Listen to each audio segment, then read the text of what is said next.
Breaking news आपको बता दें, तमिलनाडु में सामने आए ड्रग्स तस्करी केस में डीएमके के नेता उदयनिधि स्टालिन का नाम भी सामने आया है और माना यह जा रहा है कि एनसीबी की टीम बहुत जल्द उनसे पूछताछ कर सकती है। आरोप यह है कि जाफर सादिक ने उदयनिधि स्टालिन को 7 लाख रुपए दिए थे। फिलहाल इस मामले की जांच चल रही है।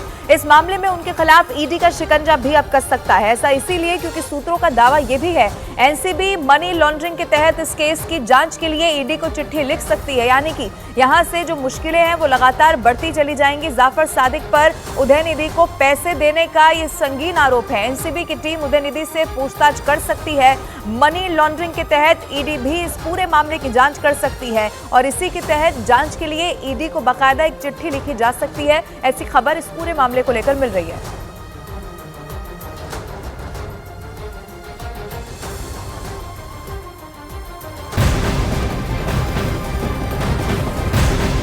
और तमिलनाडु में इंटरनेशनल ड्रग्स तस्करी का बहुत बड़ा पर्दाफाश हो चुका है। दिल्ली पुलिस की स्पेशल सेल की मदद से एनसीबी ने तमिल फिल्म के एक निर्माता को गिरफ्तार कर लिया है और उसे ही इस पूरे मामले का किंगपिन बताया जा रहा है। गिरफ्तार फिल्म प्रोड्यूसर का नाम जाफर सादिक है।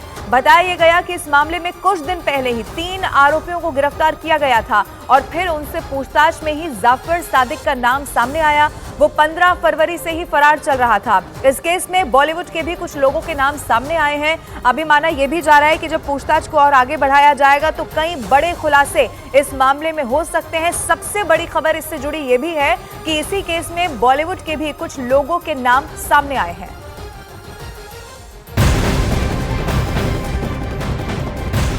और जाफर सादिक से जुड़ा एक और बहुत बड़ा पर्दाफाश हुआ है। Jaffer Sadiq 1 kilo drugs supply करने के लिए 1 लाख रुपए लेता था और अब तक वो 4000 करोड़ रुपए के ड्रग्स की सप्लाई कर चुका है। उसने 45 पार्सल ऑस्ट्रेलिया भी भेजे हैं। इससे पहले 2019 में भी ड्रग्स तस्करी केस में उसका नाम सामने आ चुका है। आखिरकार इसकी गिरफ्तारी भी हो चुकी है। ड्रग्स सप्लाई के लिए मोटी रकम लेने का ये बड़ा आरोप है।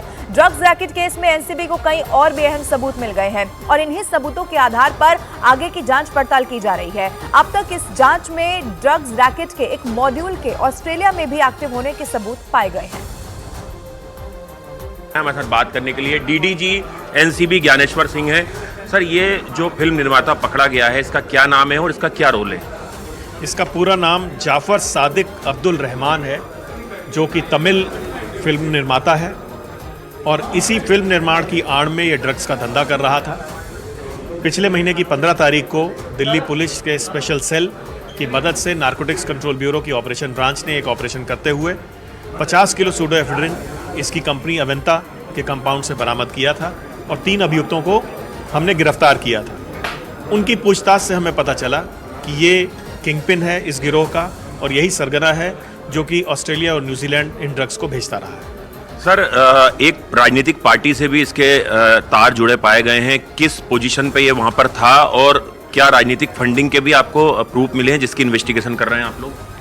ये अपने आप को deputy head of NRI wing of Chennai waste district DMK party से संबंधित बताता है और प्रारंभिक पूछताछ में इसने पैसा फिल्म इंडस्ट्री में लगाना, होटल इंडस्ट्री में, रियल एस्टेट में और कुछ पॉलिटिकल फंडिंग में भी माना है। सर, हमने देखा कि एनसीबी ने पहले बॉलीवुड पे शिकंजा कसा, कई मछलियां जो हैं वो एक्सपोज हुई हैं। अब टॉलीवुड में आपको लग रहा है कि क्या और भी लोग हैं, क्या फिल्म एक्टर हैं या फिल्म निर्माता हैं या टीवी कलाकार हैं जिन तक इस सिंडिकेट के तार फैले हुए हैं और ये जो अरेस्टिंग हुई है इससे वो लोग एक्सपोज हो सकते हैं?